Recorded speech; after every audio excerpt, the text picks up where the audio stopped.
Murni Sobani, calon guru penggerak angkatan 11, bertugas di SMPN 2 Kopo.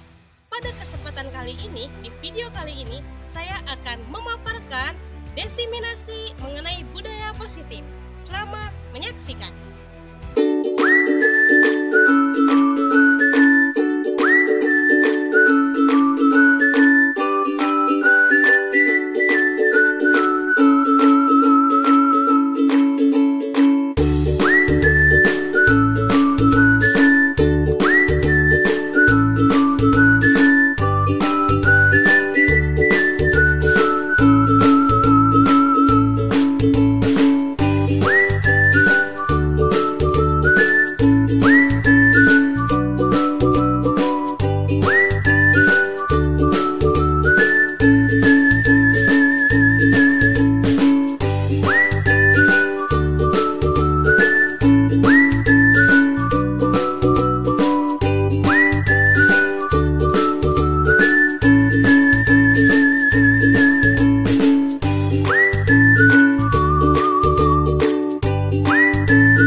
Bismillahirrahmanirrahim.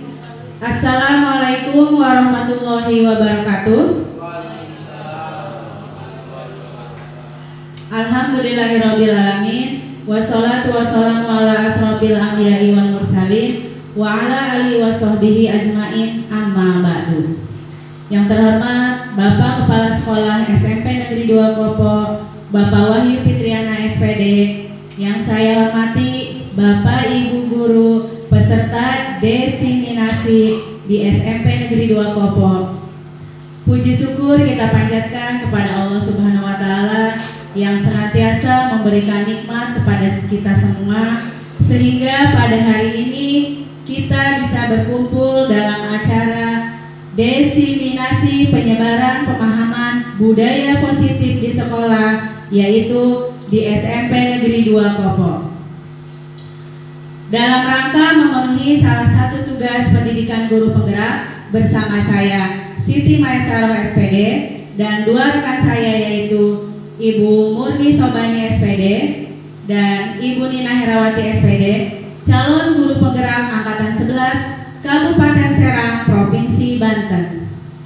Sholawat beserta salam senantiasa kita sanjungkan kepada baginda kita, yaitu Nabi besar Muhammad SAW. Bapak Ibu, agar acara ini berjalan dengan lancar dan memberikan manfaat untuk kita semua, marilah kita buka acara ini dengan membacakan basmalah. Bismillahirrahmanirrahim. Baik, untuk acara selanjutnya yaitu sambutan dari Bapak Kepala Sekolah SMP Negeri 2 Kopo, yaitu Bapak Wahyu Fitriana SPD. Waktu dan tempat kami persilakan. Terima kasih Bu Mai yang telah memberikan waktu. Bismillahirrahmanirrahim. Assalamualaikum warahmatullahi wabarakatuh.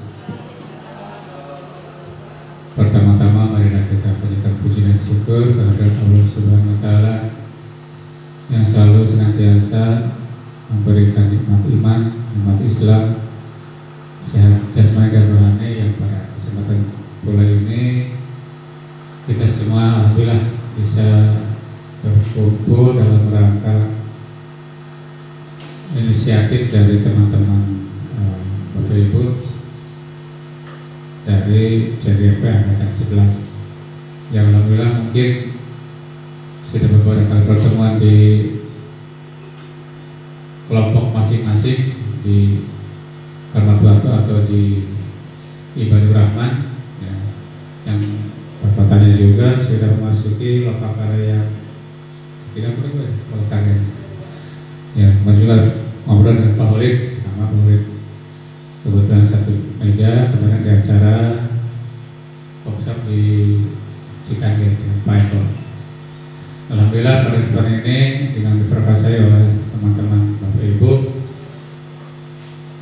rekan-rekan yang melaksanakan kegiatan ini sebagai tugas dari guru praktik yang barangkali yang nanti dikunjungi oleh guru praktik yang dari masing-masing kelompok ya, yang barangkali memang dari CGP itu masing-masing guru praktiknya berbeda-beda. Ya. Satu kelompok ternyata di kita itu tidak satu kelompok, ya. Beda kelompok dan beda guru praktik. Pada kesempatan ini saya juga ya ingin tahu kayak gimana ya hasil dari selama beberapa bulan ini, ya, mungkin baru berjalan 1 bulan lebih.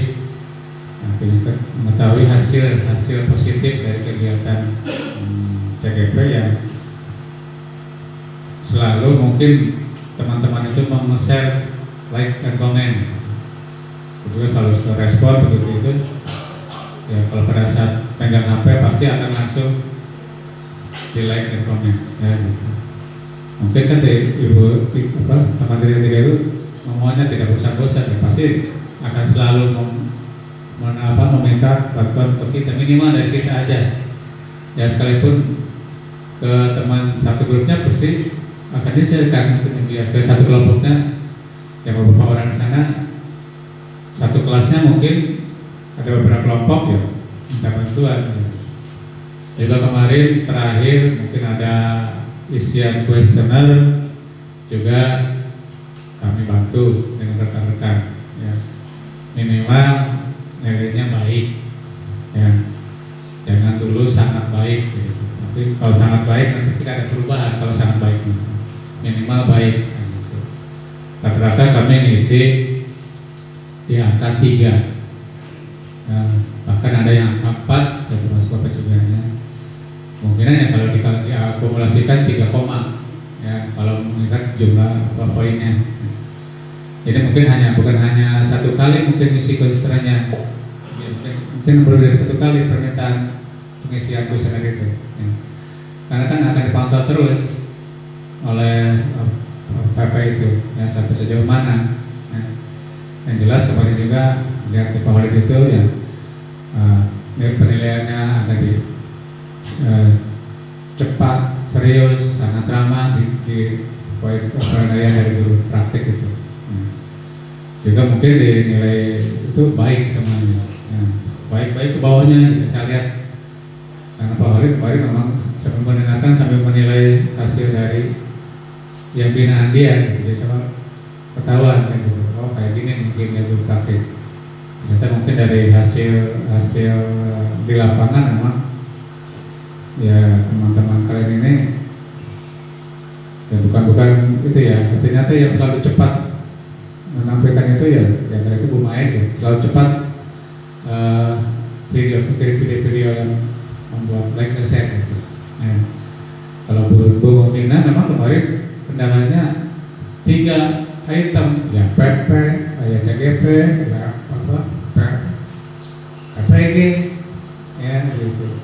Kemarin juga ya sebelum itu dia juga sibuk ya sebelum meninggal itu. Jadi terbagi 4 item menina itu ya sebenarnya itu ya PPG, CGP, yang ajar ya nomor satuannya. Jadi mungkin ya tidak segalanya mah sudah bisa membuat video kan sudah alhamdulillah gitu. Ya, kalau lumayan kan tidak punya PPG mungkin atau juga kendala orang tua atau diri kita agak sedikit nyantai gitu bagian dengan Bu Nina ya, selama kemarin yang di bulan Agustus itu kegiatannya benar-benar super padat ya gitu. Mungkin sekarang juga sudah agak longgar ya gitu, tinggal PPG dan CGP-nya yang dilanjut ya gitu. Kemudian temannya yang lain bisa nyusul karena PPG itu ternyata awalnya pertama memang umur 40 tahun ke atas, disusul ada lagi ya umurnya 40 tahun ke bawah. Mungkin teman-teman yang masih umur 30, 35 pasti akan berlanjut ya Pak Bram ya gitu ya. Punya Pak Bram sebetulnya kepanggil Pak itu sebetulnya gitu.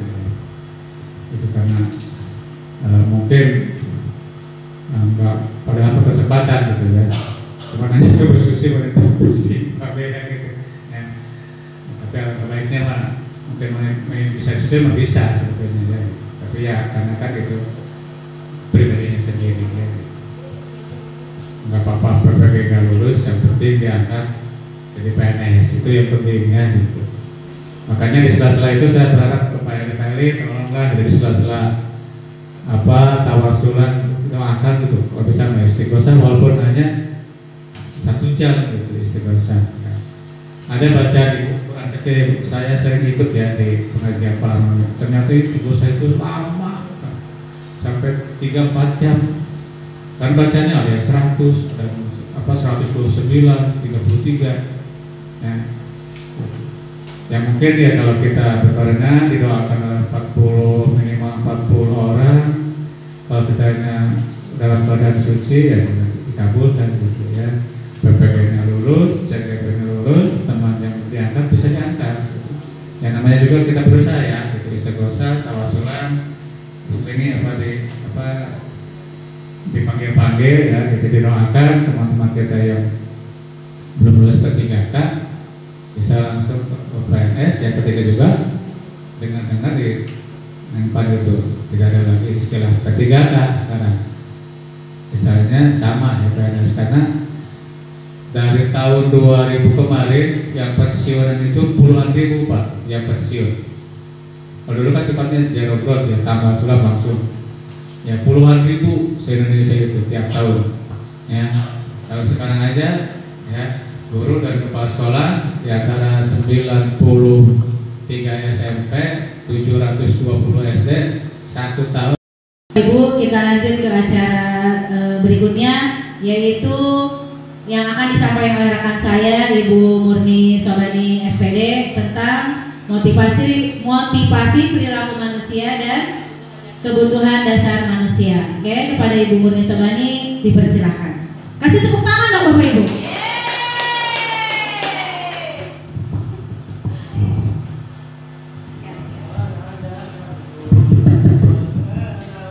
Baik, assalamualaikum warahmatullahi wabarakatuh. Waalaikumsalam warahmatullahi wabarakatuh. Masih semangat ini Bapak Ibu? Ya, alhamdulillah masih semangat. Baiklah, di sini saya Murni Sobani, calon guru penggerak angkatan 11. Saya akan melanjutkan pemaparan materi dari budaya positif ini. 2 topik yang akan saya bahas nanti bersama teman-teman semua, yaitu tentang motivasi perilaku manusia dan kebutuhan dasar manusia. Next. Nah, sebelum kita berpusing-pusing ria, kita akan ice breaking dulu. Ice breaking di sini kita nggak tepuk-tepukan dulu ya, cuma akan mengasah kemampuan berpikir Bapak Ibu. Kita di sini akan berangkat ke bulan. Cluenya, ingat, jalan-jalan ke bulan. Sudah pernah jalan-jalan ke bulan?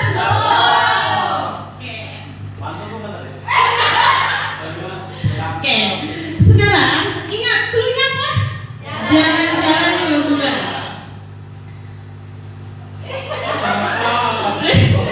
Jalan-jalan ke bulan. Di bulan pertama saya pergi membawa jaket. Bulan kedua saya pergi membawa Fanta. Bulan ketiga bawa apa? Oh, saya tahu. Apa? Bulan ketiga saya membawa bersabun.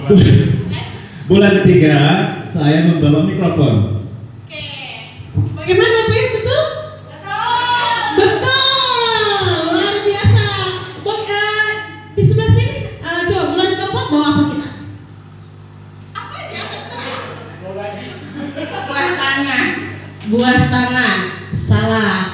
Bulan keempat bawa peralatan make up. Salah.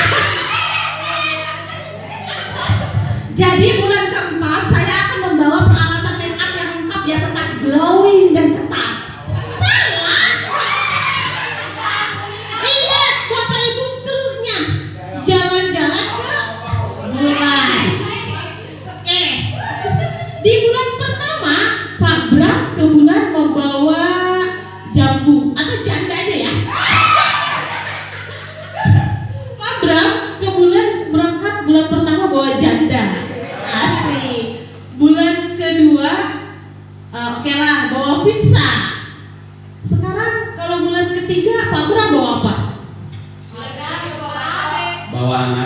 Bawa anak. Salah. Oke, bawa apa? Bawa mantel. Betul. Kalau bulan kedua bawa pizza, bulan ketiga bawa mantel, bulan keempat bawa apa? Bawa ayam. Betul. Bulan kelima Bawa makanan lah. makanan. Boleh. Tepuk tangan buat kita semua. Udah connect ya? Ya luar biasa. Masih bagus berarti berpikirnya. Udah connect? Belum. Jangan tahu sendiri ya. Next. Ada satu lagi. Ini masih tentang tebak-tebakan. Cluenya maju 2. Apa cluenya? Maju 2. Kalau si Dimas jalan-jalannya ke Portugal, kalau si Ayu jalan-jalannya ke Cina. Sekarang kalau si Gusti jalan-jalan kemana?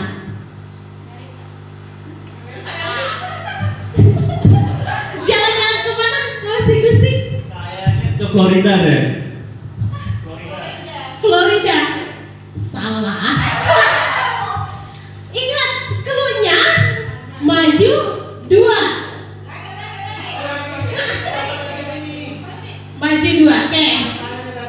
Kalau si nih saya ulangi lagi. Kalau si Bimo jalan-jalannya nih ke Denmark. Ya. Kalau si Gusti jalan-jalannya ke Indonesia.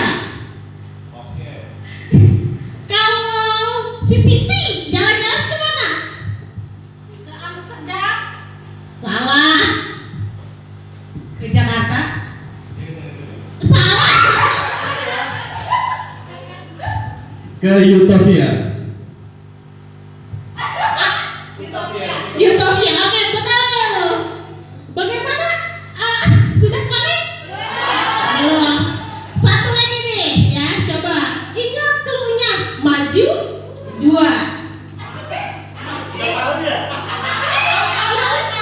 Maju 2. Ingat cluenya maju 2. Kalau si Siti jalan-jalannya itu ke apa ya? Ke Uganda. Kalau si Tasya jalan-jalannya ke Pakistan.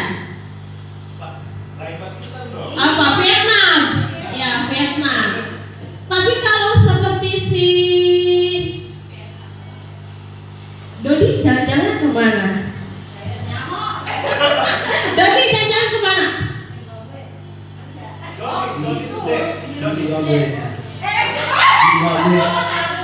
Salah. Dodi.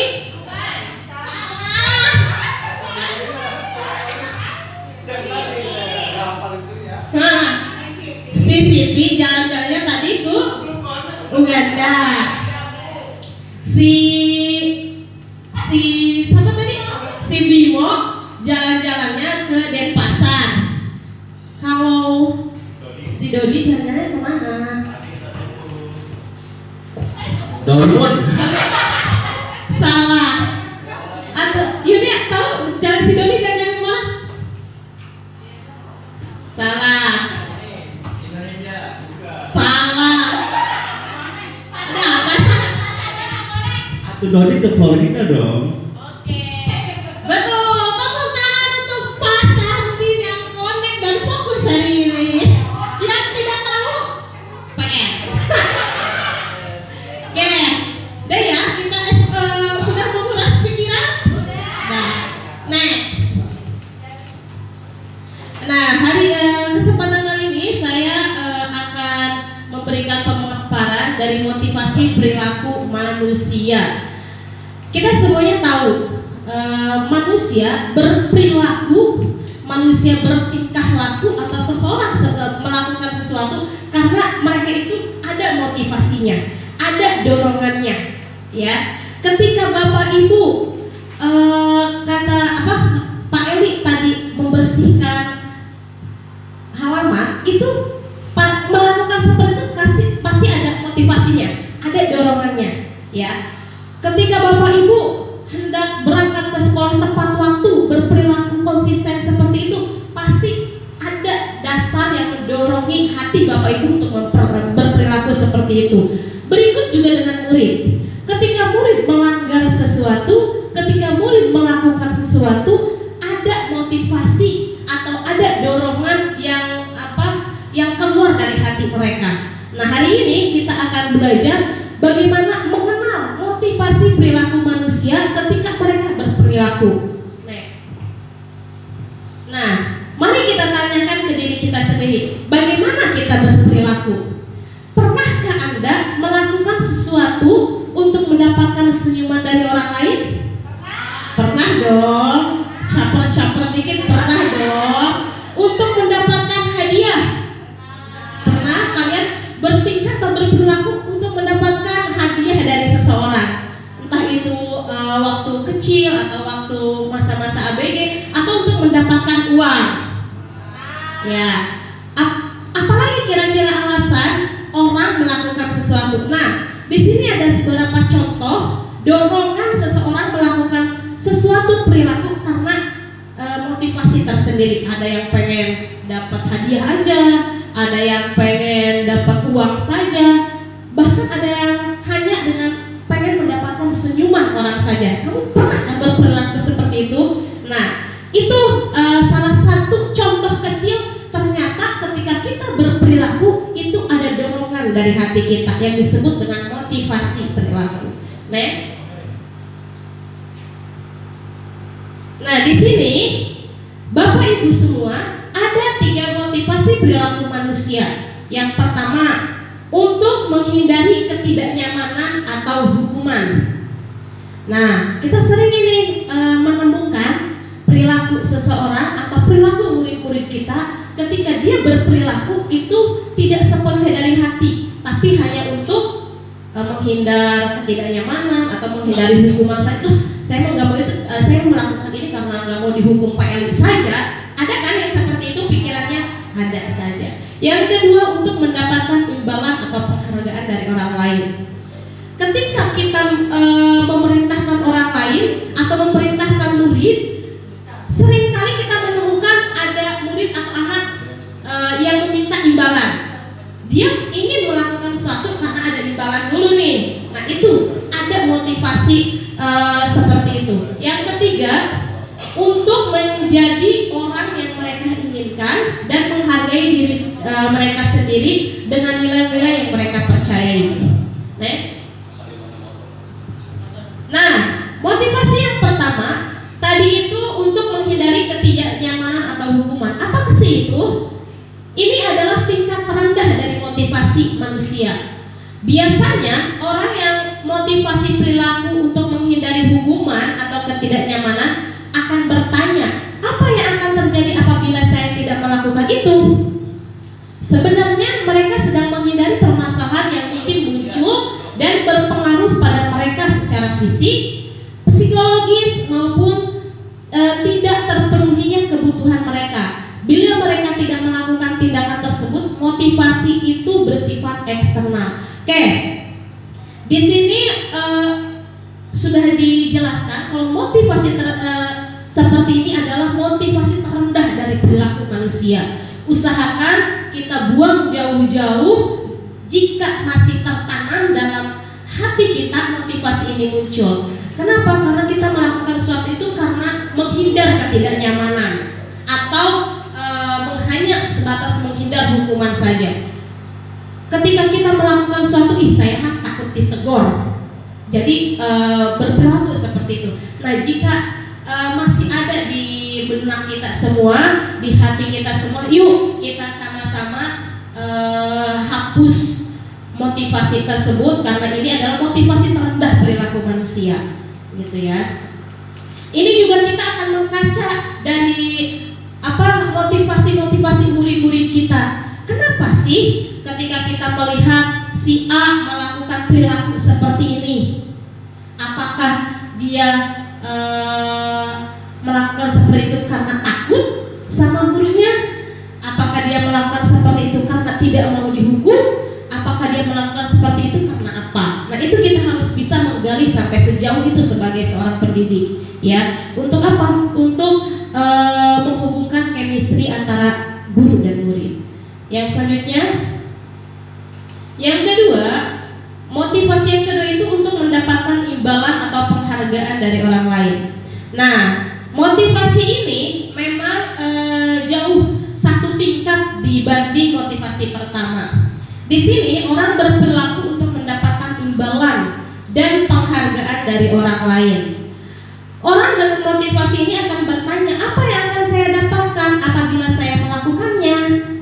Mereka melakukan sebuah tindakan untuk mendapatkan pujian dari orang lain yang menurut mereka penting dan mereka letakkan dalam dunia kualitas mereka. Mereka juga melakukan sesuatu yang tidak untuk mendapatkan hadiah, pengakuan atau imbalan. Sama, motivasi ini masih bersifat eksternal atau dari luar. Bapak Ibu, untuk mendapatkan imbalan atau mendapatkan sebuah penghargaan, ini emang masih satu tingkatan dari yang pertama. Cuma motivasi ini juga sebenarnya motivasi masih dari eksternal, dari luar. Kita akan mendapatkan sebuah kekecewaan jika kita tidak mendapatkan apa yang kita inginkan, ya. Jadi ketika kita hanya berfokus motivasi kita itu ada karena pengen dihargai, motivasi kita atau melakukan sesuatu karena pengen mendapatkan sebuah penghargaan, jelas ini juga tidak akan abadi, ya. Kita pasti akan melihat kalau seperti kepala sekolahnya ada, saya buru-buru lah pura-pura kerjakan tugas biar dikasih nilai yang baik. Itu kan juga sama, ya, nggak boleh. Ketika nggak adanya atau tidak ada sosok tersebut yang kita segani, itu kita nanti akan menjadi biasa saja, gitu. Ini juga tidak baik. Malah kita juga sebagai guru, ketika kita memberikan sebuah pembelajaran kepada anak, kita memberikan penghargaan seperti ini, jangan keseringan, ya. Ketika kita anak berperilaku baik, kita berikan hadiah. Anak berperilaku baik, kita berikan penghargaan. Nah, ini akan memunculkan motivasi dia supaya menjadi anak yang seperti ini. Ketergantungan, ya. Ketika tidak adanya kita, dia akan berperilaku sebaliknya, gitu. Bahkan dia nanti akan bertanya, mau dapat apa saya kalau seperti melakukan itu? Nah, itu kan akan terkesan tidak ikhlas dan tidak sepenuhnya. Makanya usahakan jika ada dalam diri kita, sebelum kita memberikan pengaruh kepada murid kita introspeksi diri. Adakah motivasi ini dalam diri kita? Pasti, ya, ada, ya. Sesekali saya juga sering merasakan dulu itu seperti itu. Pengen diperhatiin sama si itu, saya berperilaku so alim, so cantik, ternyata barbar, gitu, ya. Ya begitu. Kadang ada dorongan seperti itu hanya untuk diperhatikan orang lain. Cuma untuk memotivasi perilaku hidup kita selama berkesinambungan ke depan, usahakan ini jangan dijadikan sebagai patokan, gitu, karena tidak baik juga. Next. Yang terakhir, ini motivasi yang paling baik, ya, yang sangat baik, yaitu untuk menjadi orang yang mereka inginkan dan menghargai diri sendiri dengan nilai-nilai yang mereka percayai. Bapak Ibu semua, orang yang memiliki motivasi ini, dia akan bertanya, akan menjadi orang yang seperti apa apabila saya melakukannya? Mereka akan melakukan sesuatu karena nilai-nilai yang mereka yakini dan yang mereka hargai, dan mereka juga melakukannya ingin menjadi orang yang melakukan nilai-nilai yang mereka yakini juga. Nah, sifat seperti ini itu munculnya dari hati atau sifatnya internal. Nah, ini perlu kita latih, ya, harus dilatih dan harus dipaksakan. Kalau seperti kita memunculkan suatu motivasi, perilaku ketika kita ingin melakukan sesuatu harus keluar dari hati, harus sesuai dengan motivasi hati, dan kita yakini. Tadi kan sudah amarahkan pertemuan saya sebelumnya sudah dijelaskan nilai-nilai kebajikan apa. Nah, kita harus yakini ketika saya melakukan ini, apa kita mendapatkan nilai kebajikan apa yang kembali kepada diri kita. Contoh tadi membersihkan lingkungan, ya. Muncul bukan karena suruhan dari atasan kan PNI melakukan seperti itu, terus melakukannya dengan sepenuh hati, ya. Itu kan melakukan seperti itu jelas meyakini kalau seperti saya membersihkan ini kelas akan indah, kesehatan juga, ya, dan sebagainya. Baik Bapak Ibu, itulah 3 motivasi perilaku manusia yang ada di dalam diri manusia. 3 ini harus benar-benar kita pahami.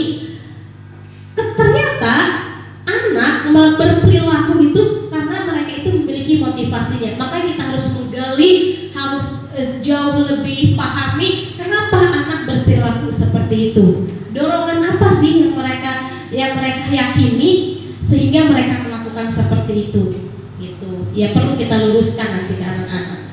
So next. Nah di sini bisa kita resapi semua, boleh dijawab oleh Bapak Ibu. Bila di sekolah Anda tidak ada peraturan yang mengharuskan guru datang tepat waktu dan tidak ada surat teguran bagi guru yang datang terlambat dan tidak ada atasan yang memuji Anda, apakah Anda akan datang tepat waktu untuk mengajar murid-murid Anda? Berikan alasannya. Ayo, siapa yang ingin memberikan pendapat? Bapak Ibu, dari Ibu dulu nih. Oke, silakan. Biarpun di sekolah tidak ada aturan, saya pasti akan datang tepat waktu. Kenapa? Karena saya akan menghargai waktu dan saya juga akan menghargai diri saya sendiri. Mungkin itu alasan saya. Terima kasih. Oke, berikan tepuk tangan untuk Bu Siti Maisaro. Mungkin ada dari perwakilan bapak-bapak. Kalau seperti di sekolah kita nih tidak ada teguran bagi guru yang terlambat atau tidak ada surat edaran harus datang tepat waktu, apakah Bapak Ibu akan datang ke sekolah tepat waktu? Berikan alasannya. Oke, silahkan. Insya Allah, meskipun di sekolah tidak ada peraturan yang mengharuskan guru tepat waktu dan tidak ada surat teguran bagi guru yang datang terlambat, tidak ada atasan yang memuji, apakah Anda akan tetap datang tepat waktu untuk mengajar murid? Oh, tentu saya akan berperilaku baik, akan datang tepat waktu karena saya menjalankan suatu amanah, di mana amanah itu bisa kita pegang. Adapun penilaian itu relatif, nanti baik dari pimpinan atau mungkin teman kita sendiri ataupun mungkin masyarakat.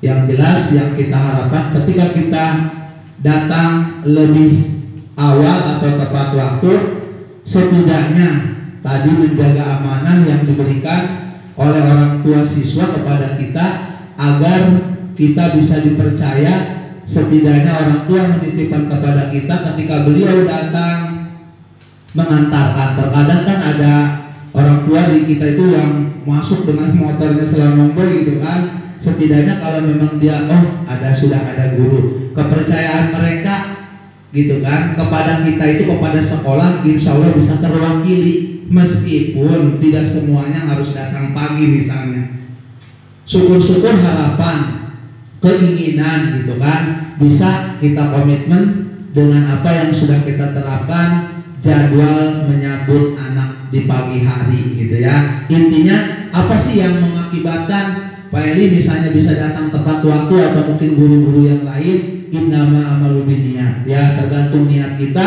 supaya kepercayaan kita itu intinya bisa dilihat oleh masyarakat. Insya Allah kedepannya sekolah kita ketika sudah terlihat oleh masyarakat, mereka akan lebih percaya lagi kepada kita. Itu saja barangkali Bu. Terima kasih.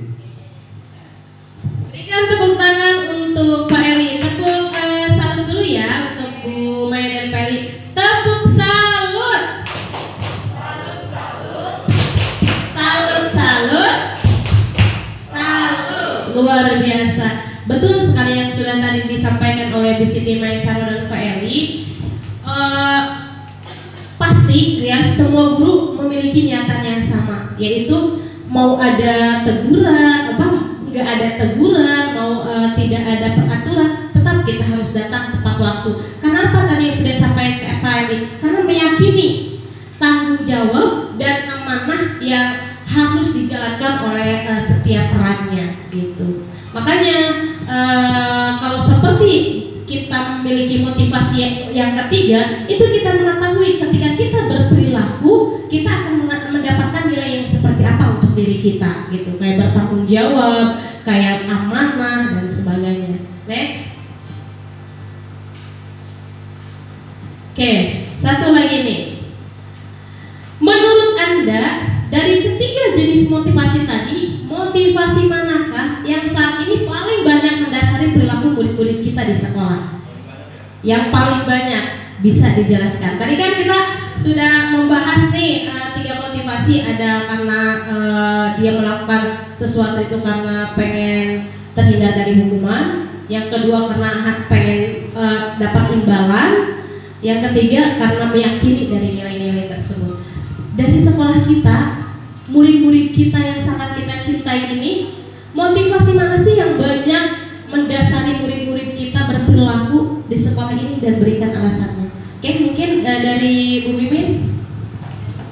Kayaknya nomor 1 deh, ini apa yang kena hukuman. Jadi anak-anak itu takut ya, apalagi peraturan sekarang katanya nggak boleh ini, nggak boleh itu. Nah itu biasanya anak-anak gimana nih rasanya? Gimana nih? Gitu. Biasanya seperti itu dari peraturan ya, karena takut peraturan. Yang kedua juga sama sih sebenarnya, karena anak-anak suka saya ini karena imbalannya itu, biasanya karena imbalan. Kalau nggak ada imbalan dia nggak bakalan mau. Gitu. Biasa ya motivasi murid-murid kita. Mungkin ada lagi, tepuk tangan dulu buat Bu Mimin. Mungkin ada masukan. Oke, silakan. Baik, terima kasih Bu Murni. Kalau dari pandangan saya mungkin sedikit berbeda ya dengan Ibu Mimin. Artinya anak-anak kita ini di posisi motivasi yang mana gitu ya? Yang paling banyak ya. Siswa kita itu ada 300-an ya. Kemudian setiap hari itu kita memantau gitu kan, seperti itu. Yang misalnya gini Bu, yang sering terlambat itu kan orangnya itu aja dan bisa kita hitung jumlahnya. Tapi ketika saya datang misalnya jam 7 sudah di sekolah, anak-anak yang datang pagi pun sudah banyak. Seperti itu. Artinya saya cenderung berpikiran positif ke anak-anak. Mereka itu levelnya sudah lebih dari nomor 1 dan nomor 2, bahkan banyak juga yang nomor 3. Artinya mereka tanpa hukuman, tanpa apapun sudah banyak yang sikapnya itu sudah bagus, seperti itu. Nah yang kita rasakan, kita lihat sebenarnya di sekolah kita juga terkait hukuman kan tidak ada Bu. Apa kan hukumannya gitu, kalau mereka terlambat apa sih gitu kan, tidaklah gitu kan, seperti itu. Karena saya yakin sekolah kita juga sudah apa ya, menjalankan kegiatannya itu ya, insya Allah dengan pikiran-pikiran yang positif dari Bapak Ibu guru, seperti itu. Jadi saya meyakini anak-anak itu levelnya sudah di 2 dan 3, seperti itu. Kalau mayoritas ya, kira-kira seperti itu Bu. Luar biasa. Berikan tepuk salut untuk Bu Mimin dan Pak Sarwi. Tepuk salut. Salut, salut. Salut, salut. Salut. Oke, luar biasa ya. Kita sama-sama sudah mengenal murid-murid kita ya. Tadi ada yang menyampaikan kalau seperti murid kita itu motivasinya nomor 1 dan nomor 2. Bahkan menurut Pak Sarwi jauh daripada itu, murid kita itu sudah melebihi poin 1 dan 2. Alhamdulillah ya, luar biasa sekali. Next. Nah, itu adalah motivasi, 3 motivasi yang sudah saya tadi jelaskan. Hari ini saya akan melanjutkan materi, yaitu kebutuhan dasar manusia. Nah, semuanya manusia ya, memiliki kebutuhan sendiri-sendiri. Coba di benak Bapak Ibu, ketika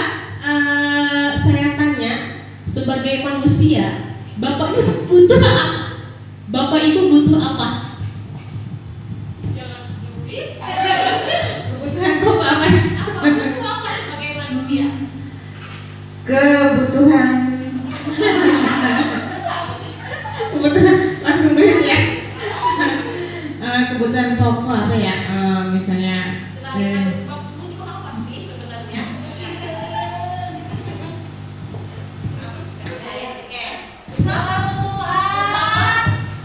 butuh kasih sayang, butuh uang, butuh perhatian.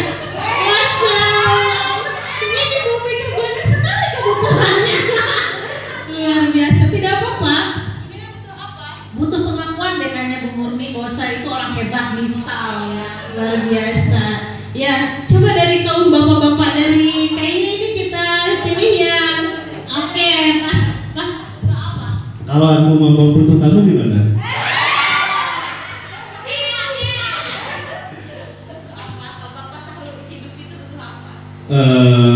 Apa nih, kata sifat apa kata benda? Bebas ya.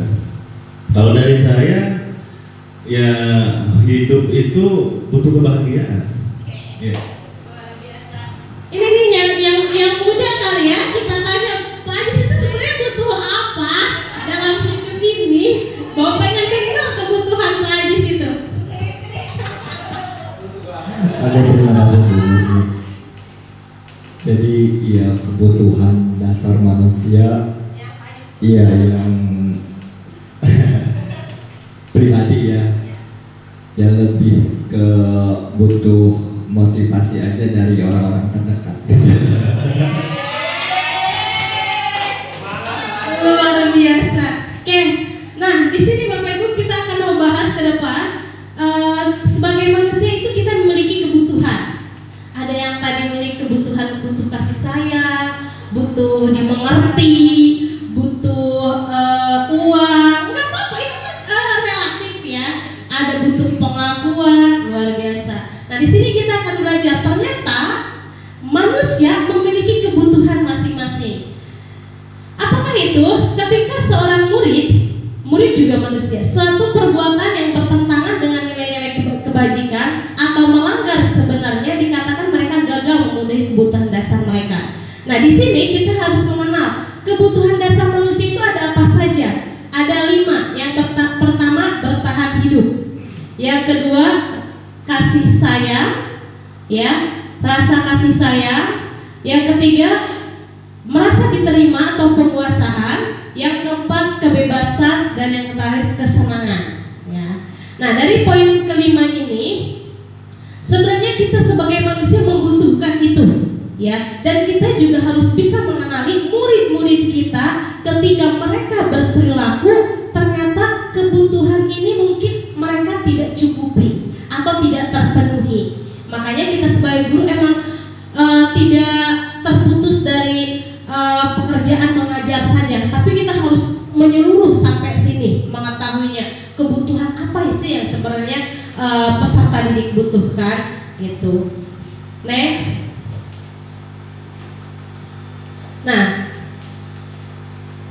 di sini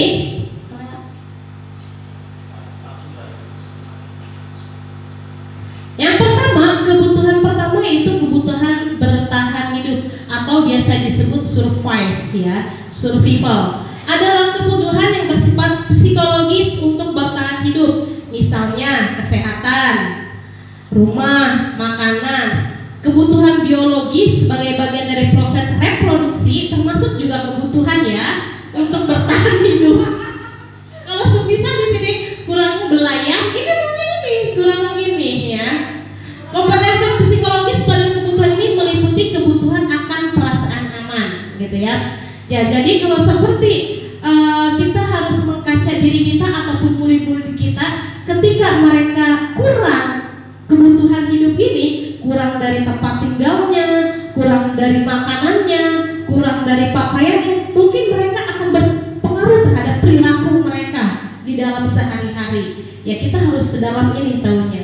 Yang kedua, butuh kasih sayang dan rasa diterima oleh orang lain.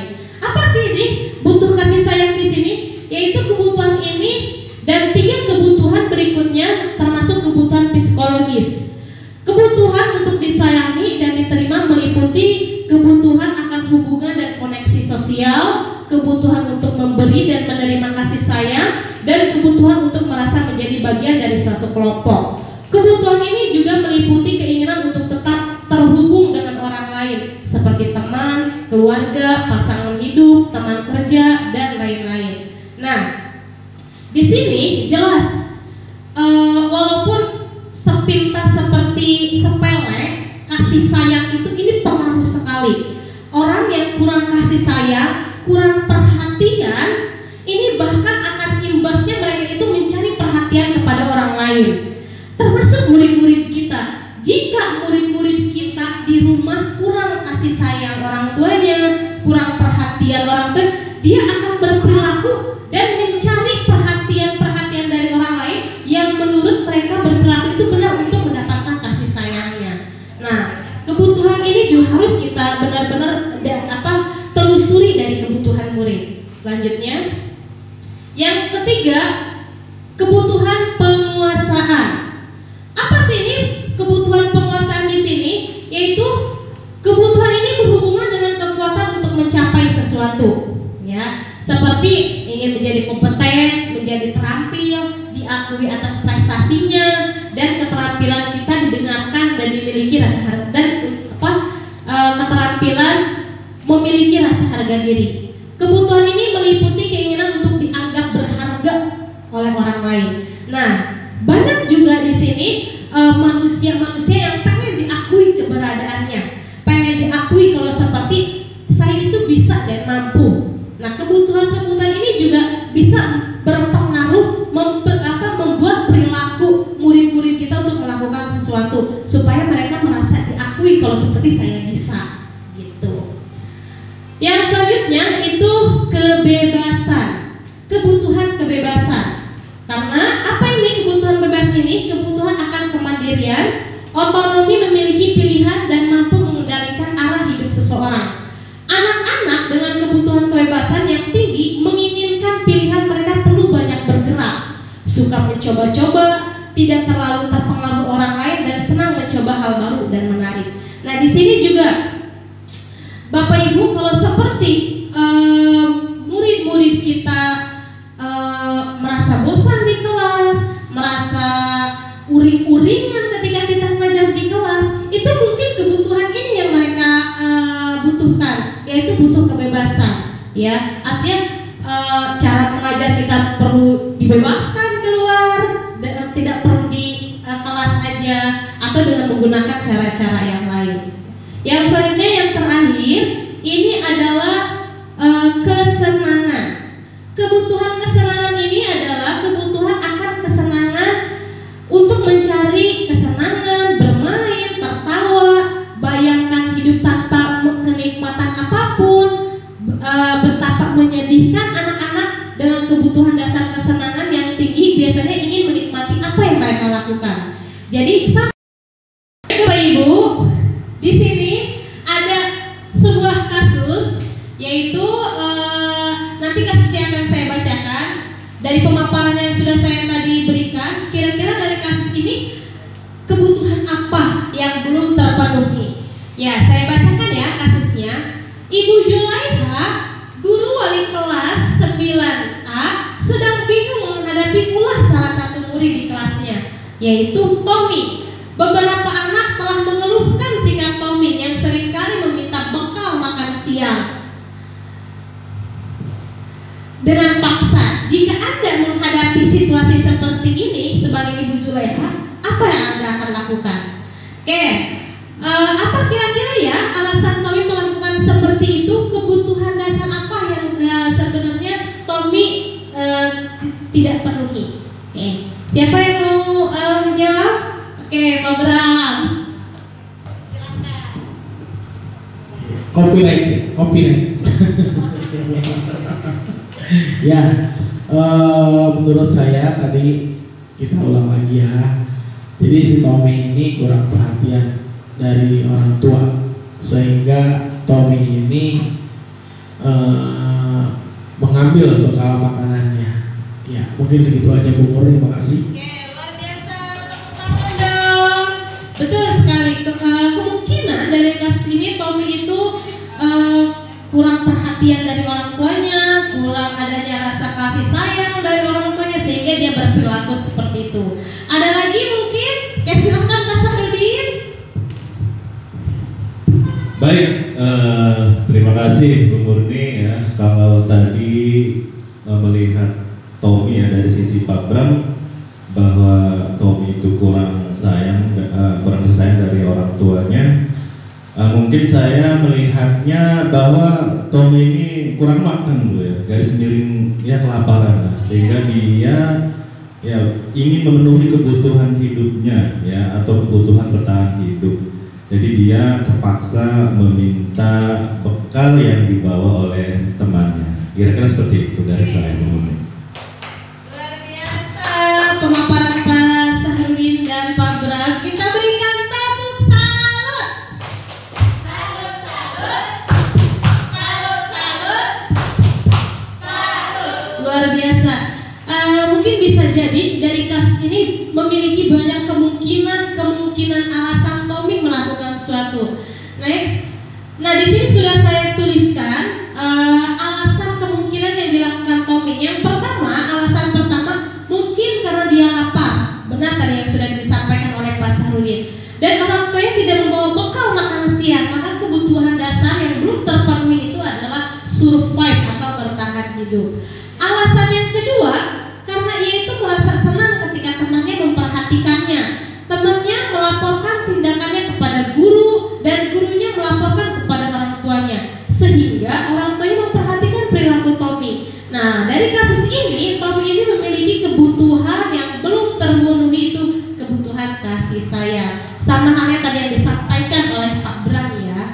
Alasan yang ketiga, mungkin kemungkinan Tommy bertindak seperti itu karena temannya takut dengan Tommy dan menuruti keinginannya. Maka kebutuhan yang dia sedang terpenuhi itu kebutuhan dasar kekuasaan. Banyak juga murid di kita berperilaku sama hal seperti alasan sini. Alasan yang Tommy yang nomor ketiga, mereka itu pengen merasa menguasai sesuatu, pengen penguasaan. Alasan yang keempat, yaitu kemungkinan Tommy itu merasa bosan dengan bekal yang diberikan oleh ibunya, karena bekalnya itu saja. Karena dia ingin mencoba bekal-bekal temannya yang lebih bervariasi. Nah, kebutuhan dasar ini mungkin Tommy ini berusaha memenuhi kebutuhan akan kebebasan. Dan yang terakhir, alasan apa yang Tommy lakukan? Kemungkinan yaitu dia melakukannya karena iseng saja. Dia itu melihat senang ekspresi wajah temannya ketika mereka jahili, ya. Ekspresi kesal tersebut menurut Tommy itu lucu, ya. Jadi membuat dia itu merasa senang. Ya, berikut juga dengan kita sebagai pendidik terhadap murid-murid kita. Ketika murid kita berperilaku berperilaku yang menurut kita itu melanggar peraturan, melanggar keyakinan kita, kemungkinan kita telusuri kebutuhan dasar apa yang belum kita terpenuhi. Dan setelah kita mengetahui kebutuhan dasar yang mereka belum terpenuhi, kita usahakan memberikan perbaikan dari kebutuhan mereka tersebut. Kurang kasih sayang, berarti kita sebagai guru harus memberikan jauh lebih perhatian kepada dia, berikan kasih sayang yang lebih. Atau kurang kebebasan. Nah, kita sebagai guru ketika mengayomi anak yang kurang kebebasan seperti ini, ya kita ajak dia keluar untuk mencari hal-hal yang baru, untuk mencari suatu hal yang bebas menurut dia, sehingga dia merasa senang. Nah, next, oke. Tadi adalah contoh kasus sedikit yang sudah saya berikan, dan mungkin kita menemukan kasus-kasus yang banyak di sekolah yang melibatkan banyak murid. Di sini kita akan bermain ya. Boleh kalian buka atau Bapak Ibu buka handphonenya, Kahoot, ya. Cari Kahoot di situ. Kita bermain games terlebih dahulu. Nanti ininya berbeda ya. Pinnya. Nanti pinnya muncul di depan. Yang tadi tuh. Ya.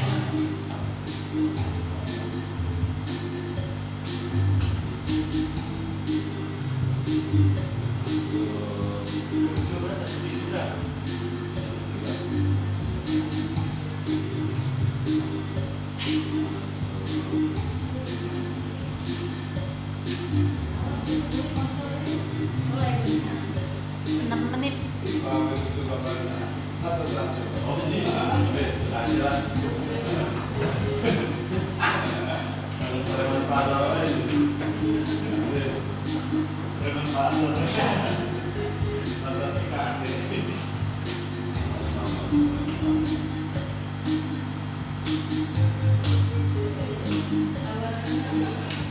yang sudah Bu Mika, Bu Indah, Bapak Ganteng. Siapakah ini? Ajis, Pak Abe, Bu Mimin, Pasa, Pak Eli, dan Bu Yuni. Satu orang lagi yang belum masuk. Ya, kita tunggu ya.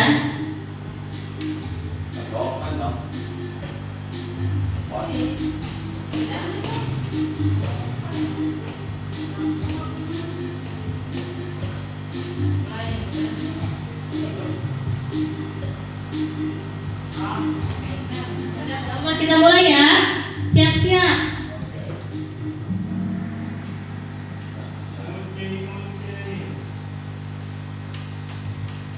Tiga, dua, satu.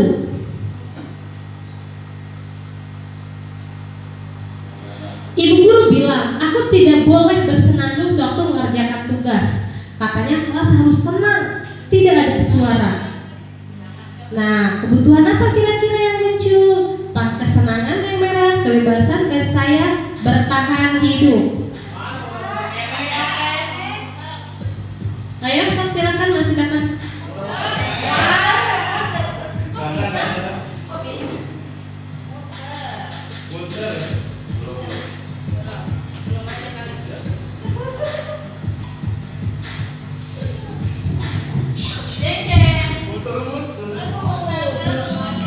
Tidak ada jawaban. Kok bisa muter semua ya?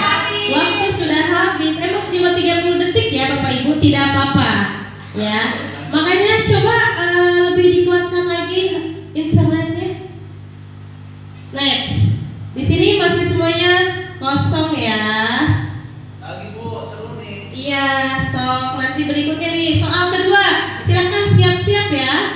Pantau terus handphonenya.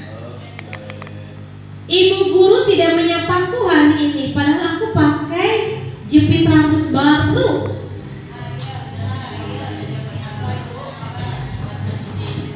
Kebebasan, kasih sayang, kesenangan, kasih sayang, kebebasan, kesenangan.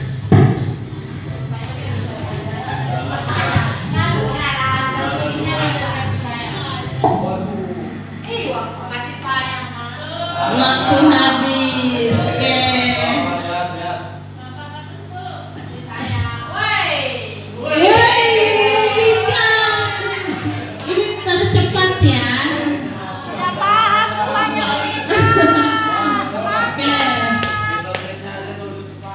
Oke, pertanyaannya aku bosan. Masa belajarnya cuma gitu-gitu aja, dengerin ibu guru aja? Apa ini kebutuhan apa? Bertahan hidup, kesenangan, kebebasan, penguasaan.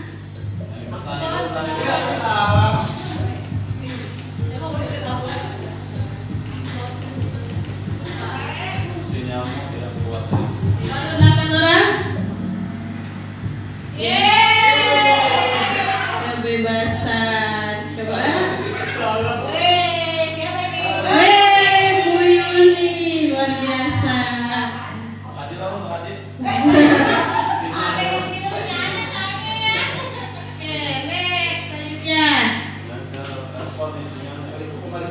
Aku sebel gambarku tidak rapi, malah ibu guru nunjukin ke teman-temanku di depan kelas. Kebutuhan apakah ini? Kesenangan, kebebasan, bertahan hidup, atau penguasaan? Tuh.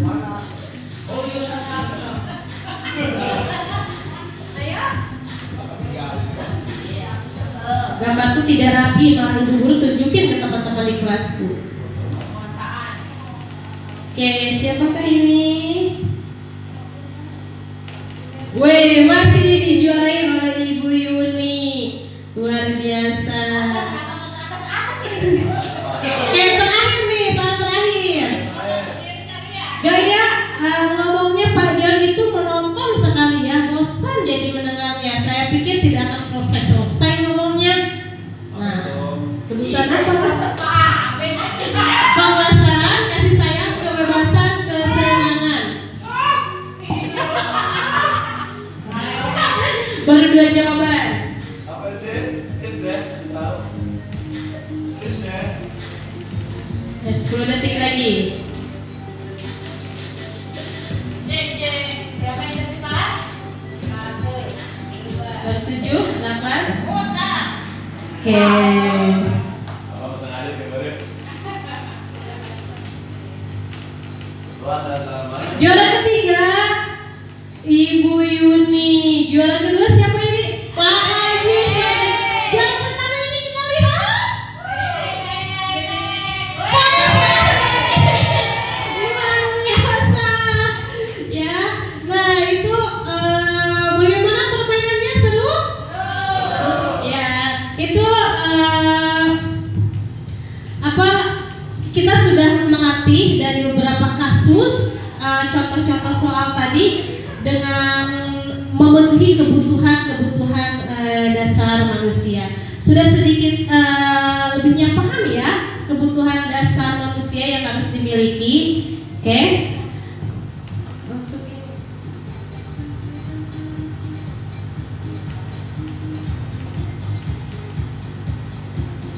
Oke, selanjutnya apa ada yang ingin ditanyakan? Atau sudah cukup? Ada yang ditanyakan? Oke, boleh.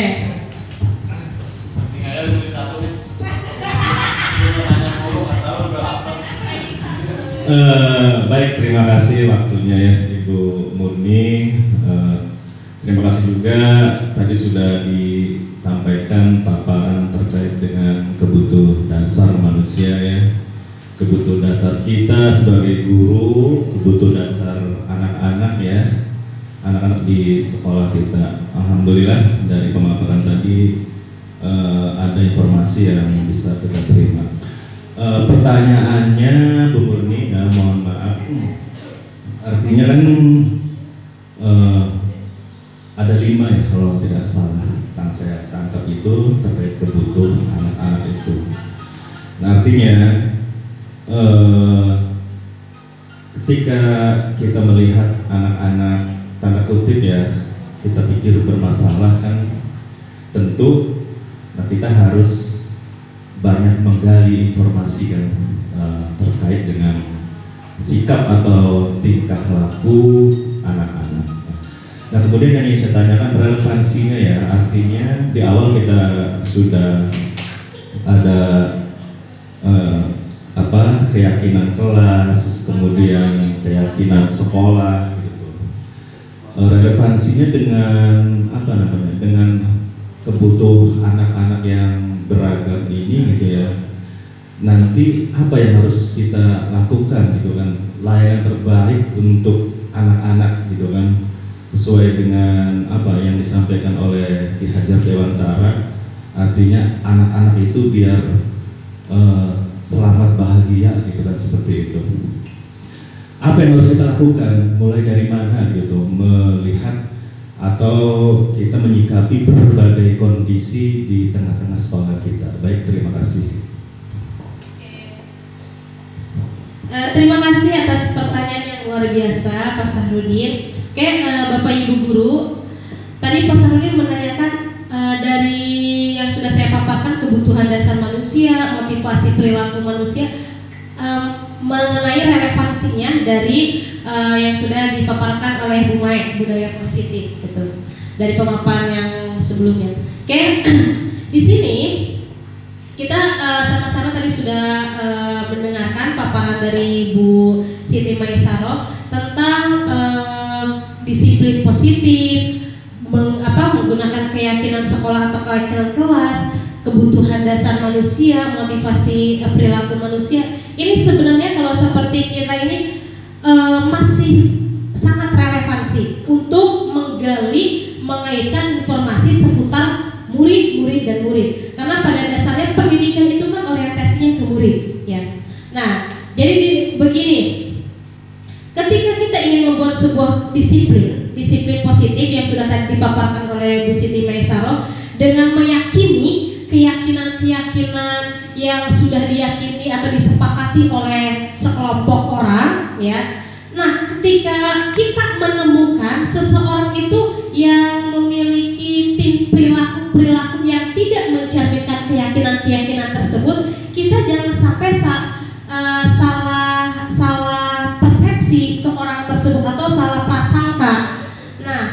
tadi sebelumnya yang sudah di kasus Bu Zuleha, ya, seperti itu kan tindakan seperti yang di Tommy ini kan itu kan contoh kan, itu kan melanggar atau tidak melakukan keyakinan kelas yang sudah disepakati karena dia itu mengambil makanan orang lain. Nah, dari hal tersebut keyakinan yang tidak dipenuhi, keyakinan kelas atau keyakinan sekolah yang tidak diikuti oleh murid tersebut. Nah, kita itu sebagai pendidik itu harus mengetahui kenapa murid berperilaku seperti itu, gitu. Ini kita jauh lebih dalam lagi ke dalam atau intrinsik murid tersebut. Dari motivasi apa yang mendasarkan dia sehingga dia melakukan perilaku tersebut sehingga melanggar dari keyakinan-keyakinan yang sudah disepakati, dan kebudayaan positif disiplin positifnya tidak ada dari hak anak tersebut. Nah, kita harus mengetahui ternyata perilaku tersebut ketika kita telusuri mereka memiliki motivasinya karena seperti ini dan kebutuhan dasarnya yang tidak terpenuhi itu karena seperti ini. Sehingga ketika kita sudah mengetahui nih kebutuhan dasar murid yang tidak terpenuhi, kita bisa ambil langkah untuk mengatasi anak tersebut.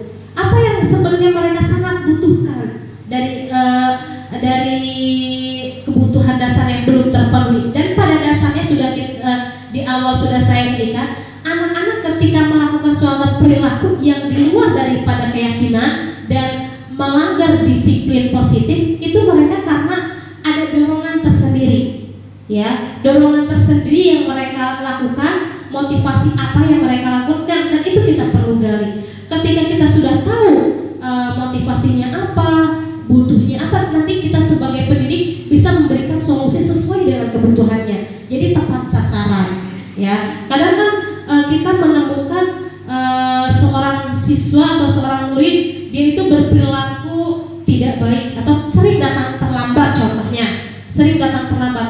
Kita kadang kita tidak mendengar alasannya. Kamu kenapa?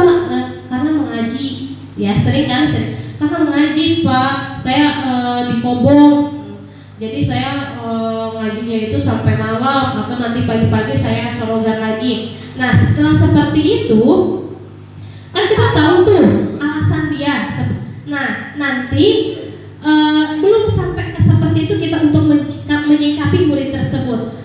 Nanti akan ada urutan-urutannya yang akan dibahas nanti oleh rekan saya. Setelah kita mengetahui nih perilaku motivasi murid, terus kebutuhan dasar murid, nanti langkah apa saja yang harus kita ambil untuk mencari solusinya nanti akan dibahas oleh rekan saya yang depan, gitu. Sudah tidak sabar ya, terima kasih, gitu.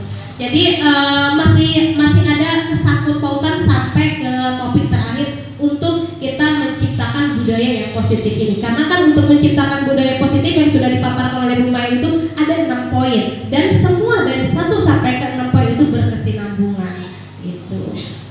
Bagaimana Pak Sahrudin? Iya. Nah, berangkat dari keyakinan sekolah, sebenarnya keyakinan sekolah kan luas. Nah, makanya tadi kan sudah disampaikan oleh Bu Siti Maisaro, kita kan ada wali kelas. Kita sepakati dari kelas dulu, kita rubah kebiasaan anak itu berangkat dari ruang kecil dulu supaya bisa ke ruang lebih besar. Berangkat dari mana? Kita berangkat dari kelas masing-masing dulu. Ketika kita buat keyakinan kelasnya sudah diresapi dan ditaati oleh anak-anak dan meyakini nilai-nilai kebajikan dari keyakinan kelas tersebut, nanti mereka akan terbiasa, budaya mereka akan muncul, sehingga tidak aneh dan tidak asing lagi ketika kita menerapkan suatu keyakinan sekolah yang lebih luas lagi. Seperti itu ya Pak Sahrudin dan guru-guru yang lain. Selebihnya ada yang ditanyakan lagi Bapak Ibu? Cukup? Oke. Baiklah Bapak Ibu, mohon maaf apabila pemaparan saya kurang berkenan, kurang puas, nanti bisa dipuaskan oleh rekan saya terakhir ya. Kurang lebihnya